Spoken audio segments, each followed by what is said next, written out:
Beyonce, Rihanna, and Nicki Minaj are the three powerhouses of the music industry. With countless number ones, critically acclaimed singles, and a crazy cult following, it seems weird how all three of them never collab on a song together. Keep watching this video for more.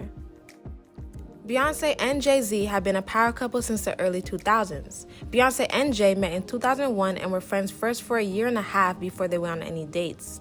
As they were beginning to know each other, they were also collabing.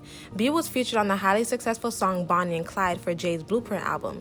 Eventually, they realized that their star power was much more impactful when they were performed in collab together.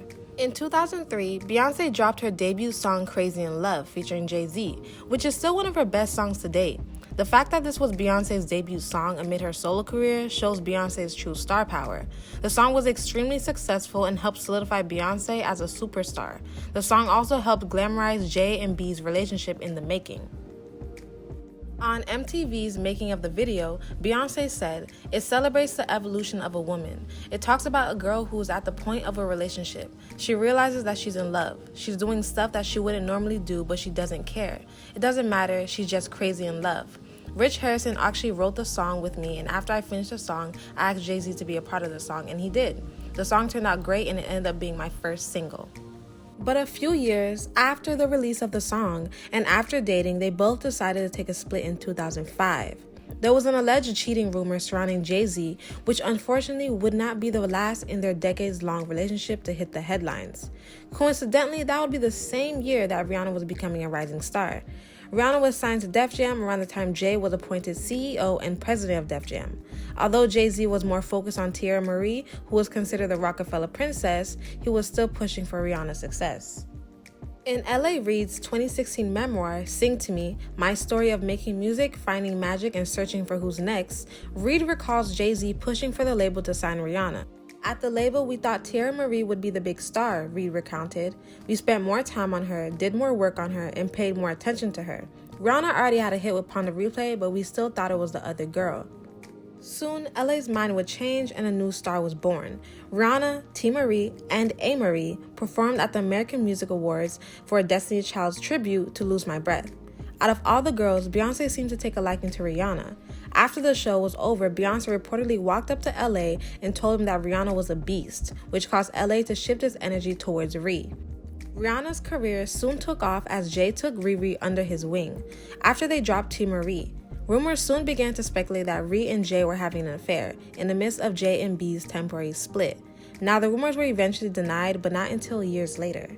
In the 2015 unauthorized book, Becoming Beyonce, The Untold Story, author and publicist J. Randy Tamborelli had a claim that a former publicist started leaking stories about Rihanna and Jay-Z having an affair back in 2005 for publicity. The publicist, Jonathan Hay, claims in the book that he worked with Pon de Replay writer and producer Veda Nobles and planted the Jay-Z stories to make sure Rihanna's first single became a hit. But Rihanna's lawyer, Jordan Sieve, stated that Hay was actually never Rihanna's publicist or even had a serious relation to her outside the Pon de Replay song.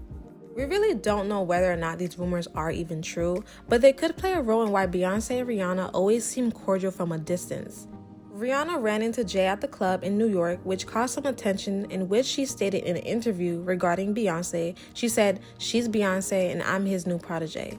When we see each other, we say hi. We're not enemies, but we're not friends." As Rihanna's fame began to rise, she collaborated with Jay-Z on a few hit songs, including Umbrella, which was a 2007 smash hit, Run This Town, and Talk That Talk. While Beyonce also had a multitude of collab singles like Deja Vu, On the Run Part 2, and Drunk in Love, and the list goes on. But the question still leaves to stand. Beyonce and Rihanna are more than acquainted with each other, Jay-Z being the one to sign Rihanna and Beyonce being the reason Rihanna is the star she is now. With both starlets collaborating with A-list artists, including the main denominator Jay, what exactly stopped them from releasing a project together? Beyonce is a very image-based artist. She has a squeaky clean record in the industry and she does not play when it comes to her career. So maybe during Jay and B's split, there possibly was something going on between Jay and Rihanna. It is a possibility that I won't rule out because it's not like they don't run in the same circles. Rihanna came to the game at the tender age of 17 while Jay was in his 30s. Beyonce seems like a very mature individual who does not stir or create conflict, so she simply kept her distance. Now for Onika, Miss Queen of Rap, she actually has the best of both worlds, collaborating with both Ree and B. Rihanna collabed with Nicki on their hit single Fly for Nicki's debut album, and another song for Rihanna's Loud album. The two seemed well acquainted with each other until 2015, when Rihanna and Nicki seemingly unfollowed each other on Instagram. They have never addressed the conflicts they supposedly had with each other, so it's very unclear what the problem could have been. Some fans speculated that it could have been because of Nicki's feud with Remy Ma, but I don't think we'll ever truly know. In 2019, during the episode of Nicki's Queen Radio show on Apple Music, a fan called in to inquire about the tea around the Rihanna situation, prompting Nicki to reply, "What Rihanna situation?" and she hung up on her. And honestly, I found it funny because that seems like a Nicki thing to do. In 2021, they seem to have reconciled their relationship and re-followed each other on Instagram. As for Nicki and Beyonce, I don't believe they ever actually feuded. There have been speculations, but honestly, they sounded so dull and forced, it's not even worth my time to speak about. The two have collaborated on multiple highly successful songs, including the Flawless remix and Feeling Myself. The ladies seem to be very friendly with each other, and that's all that matters. I believe there's a level of respect between the two. All three of the ladies at this point are seasoned veterans in the industry. I believe it would break records if they did collab with each other, but I highly doubt it'll happen.